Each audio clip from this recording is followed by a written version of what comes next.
Hello mga tropa! Sa wakas tuloy na rin ang renovation. Ang una namin ginawa ay ang paghahanap ng malilipatan. Buong bahay ang ipaparenovate namin, kaya mas wise na lumipat kami para walang makakabala sa mga gagawa. Buti na lang nakahanap kami sa kabilang subdivision. Shoutout nga pala kay tropang Rodil at Mafeok Femia dahil sa bahay nila muna kami pasamantalang maninirahan. Dahil may mga gamit pa dito, kailangan naming ilabas ito. Medyo mahirap dahil dalawa lang kami ni Mrs. na talagang magbubuhat at maglilinis ng lugar para may matiran kami kasama ng mga bata.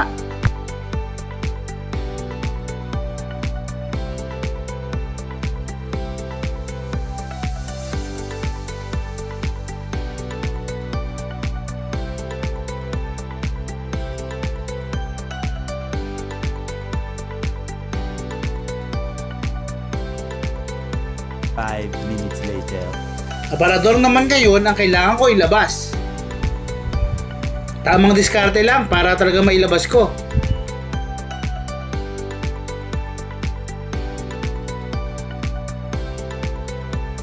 Bukod sa gamit na naiwan ay may ilang hugasin na kailangan hugasan. Shoutout nga pala sa maganda at masipag kong misis.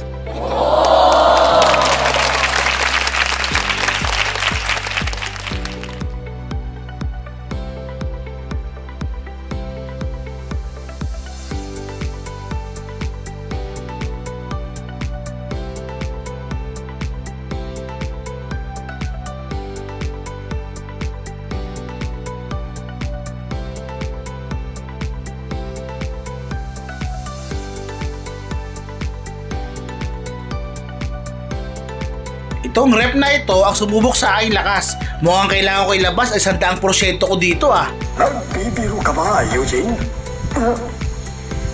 Hindi yan kaya ng lakas ng katawan.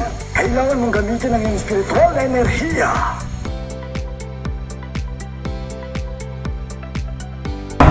Kayong mga mahihinang nilalang, kahit magsama-sama pa kayo, hindi nyo ko kaya.